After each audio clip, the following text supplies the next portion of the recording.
Hello friends, स्वागत है आपका ओनली स्टडी ज्ञान में। आज हम जो है 11th क्लास टर्म 2 एग्ज़ाम 2021-22 जो है इसमें ज्योग्राफी जो कि भूगोल है, इसमें मॉडल सेट 2 जो निकला है अभी मॉडल पेपर, उसका ऑल क्वेश्चन का सॉल्यूशन इस वीडियो में कराएंगे हम। यहाँ देख सकते हैं लिखा गया कि अद्वितीय सादी परीक्षा 2021-22 के लिए वर्ग 11 विषय भूगोल, पूर्णांक 35 नंबर और समय जो है वह 1.5 घंटे।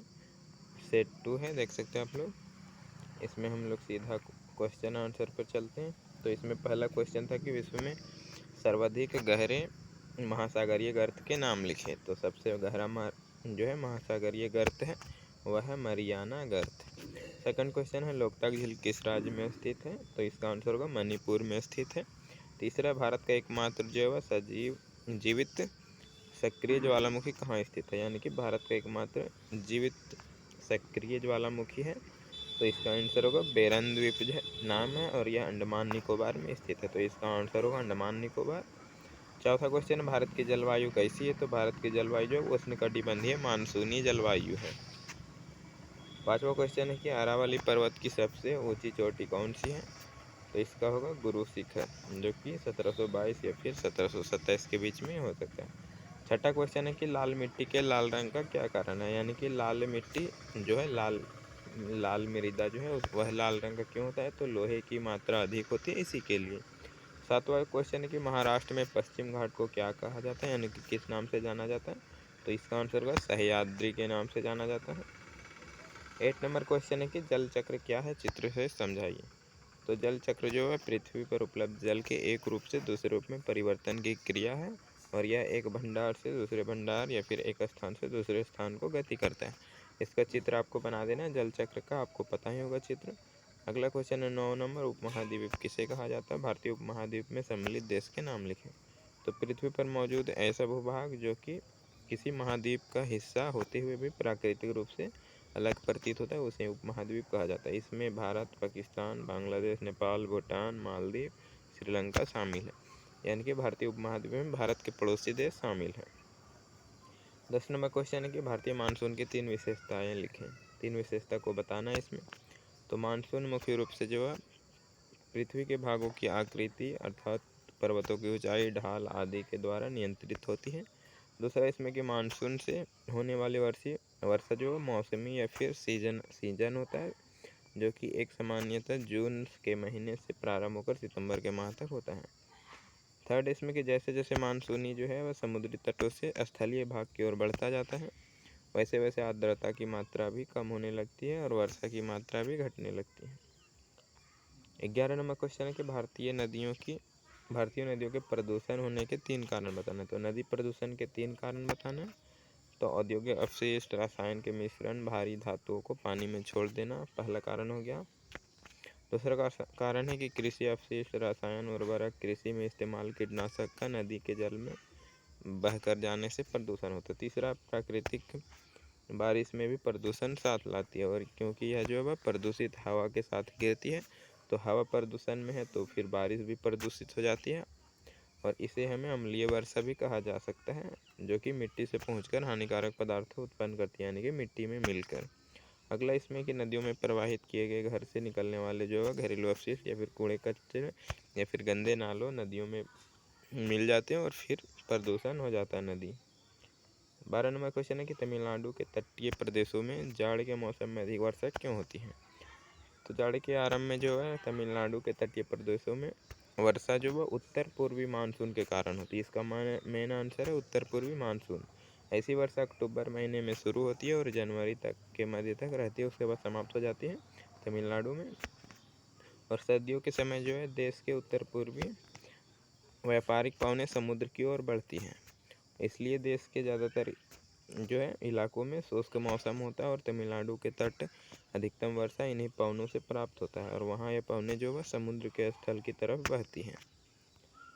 13 नंबर क्वेश्चन है कि हिंद महासागर के शीर्ष पर स्थित भारत की केंद्रीय स्थिति क्यों महत्वपूर्ण है। तो हिंद महासागर जो कि पश्चिम में जो है हिंद महासागर जो है वह पश्चिम में यूरोपीय देशों और पूर्वी एशियाई देशों को मिलाता है और भारत को केंद्रीय स्थिति भी प्रदान करता है। और देखिए जो है दक्षिण का पठार हिंद महासागर में शीर्षवत जो है फैला हुआ है, यानी कि भारत के दक्षिण में फैला हुआ है और पश्चिम एशिया, अफ्रीका, यूरोप के देश के साथ जो है पूर्वी एशिया के पूर्वी तट के माध्यम से संबंध बनाता है हिंद महासागर भारत के साथ। 14 नंबर है कि पश्चिमी तटीय मैदान पर डेल्टा क्यों नहीं होते हैं। तो भारत के पश्चिमी भागों में बहने वाली नदियों का जो है ढाल काफ़ी तीव्र होता है, इसलिए ये नदियाँ जो अपने मुहाने पर अनेक भागों में ना बहकर एक ही दिशा में बहने लगती है और अर्थात ये नदियाँ जो है डेल्टा ना बनाती हैं जबकि ज्वार नदमुख बनाती हैं और इसलिए पश्चिमी तटीय मैदान पर कोई डेल्टा नहीं होता है। 15 नंबर क्वेश्चन है कि मृदा अपरदन के प्रमुख कारण एवं इस समस्या से निपटने के उपाय बताएं। तो मृदा अपरदन के जो कारण है वह वृक्षों का अविवेकपूर्ण कटाव करना, वनस्पति फैलाव का घटाना यानी कि पेड़ों का कम लगाना और फिर वनों में आग लगा देना, भूमि को बंजर या फिर खाली छोड़ देना, जल या फिर वायु अपरदन के लिए प्रेरित करना और मृदा अपरदन को त्वरित करने की फसलों को उगाना। आगे देखिए इसमें तो त्रुटिपूर्ण फसल चक्र अपनाना, क्षेत्र ढलान की दिशा में कृषि कार्य न करना, सिंचाई की त्रुटिपूर्ण विधियाँ अपनाना, यह सब कारण हो गए। इसे विस्तार से बता देना आपको। इसका रोकने के कुछ उपाय हैं। तो समुद्र जुताई, जो दूसरा पट्टीदार खेती करना, तीसरा भू परिष्कृत प्रक्रियाएं करना, चौथा वायु अवरोधक या फिर आश्रय आवर्धक का प्रयोग करना। 16 नंबर क्वेश्चन कि भारतीय किसानों के लिए मानसून एक जुआ है, व्याख्या कीजिए। तो भारत में जो खेती की जाती है वह मानसूनी वर्षा पर निर्भर होती है, इसीलिए इसे जुआ कहा जाता है। तो पानी की उपलब्धता इसका मेन कारण है, यानी कि पानी के चलते ही मानसूनी जो है वह जलवायु कहा जाता है, यानी कि इसी के समय खेती होती है मानसून जब आता है तो अच्छे मानसून से नहरों, तालाब और नदियों, झीलों को पानी उपलब्ध होने से जो है इसकी सप्लाई में वृद्धि हो जाती है, यानी कि वाटर लेवल बढ़ जाता है भारत में और जो उद्योगों व कृषि सेक्टर को पानी उपलब्धता सुनिश्चित करती है और इस तरह मानसून की उपलब्धता जो है लोगों को सामाजिक आर्थिक विकास को प्रभावित करते हो। यही कारण है कि भारतीय कृषि को मानसून का जुआ भी कहा जाता है।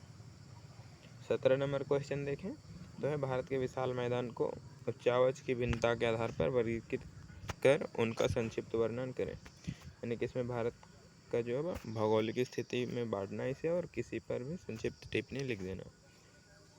तो भारत को जो है विभिन्न भौतिक स्वरूप में बांटा जा सकता है, जैसे पर्वत में, पठार, मैदान में, झीलों आदि में।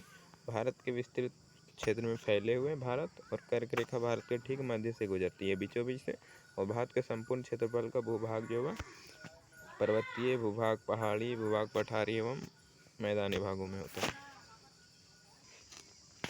आगे इसमें देखो तो पहला भाग में बांट सकते हैं जो कि उत्तर का पर्वतीय प्रदेश, यानी कि पर्वतों के रूप में हिमालय पर्वत के रूप में इसे भाग बांटा जाता है, जो कि भारत का उत्तरी सीमा पर बृहद हिमालय, जो कि विश्व की सबसे ऊंची व बनावट की दृष्टि से नवीनवलित पर्वत है।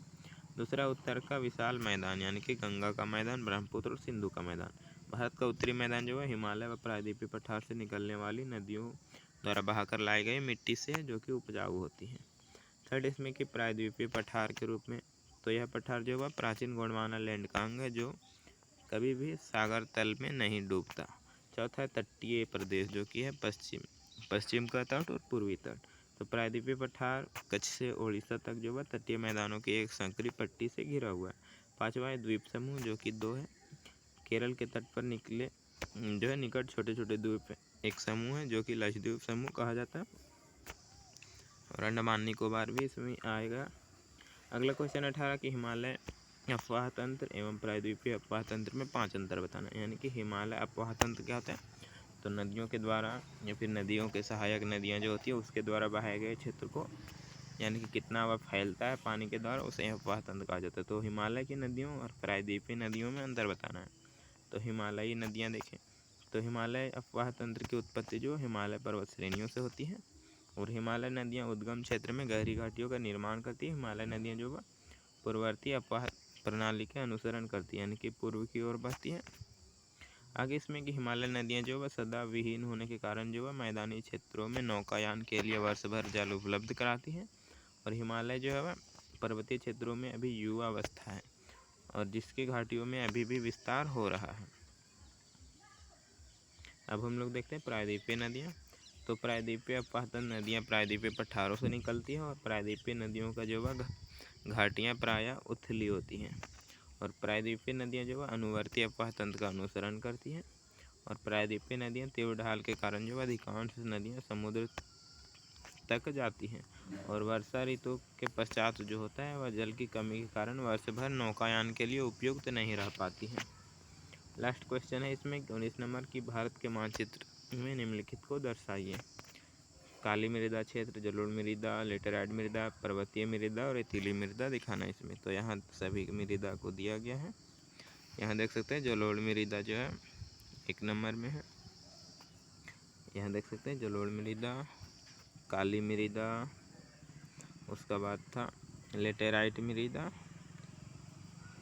तो लेटेराइट मृदा यहाँ पे देख सकते हैं ए वाला है, पश्चिमी तट के इलाका में। पर्वतीय मृदा जो है वह ऊपर है हिमालय पर्वत के जम्मू कश्मीर में। उसका बाद है इसमें रेतीली मृदा। तो रेतीली मृदा भी इसी में है, जो कि इसमें शुष्क या फिर मरुस्थलीय कहलाएगा। तो यही आ जाएगा इसमें। तो वीडियो अच्छा लगा तो लाइक कमेंट चैनल को सब्सक्राइब कर लीजिएगा और मॉडल सेट सॉल्यूशन के लिए कमेंट कीजिए। धन्यवाद।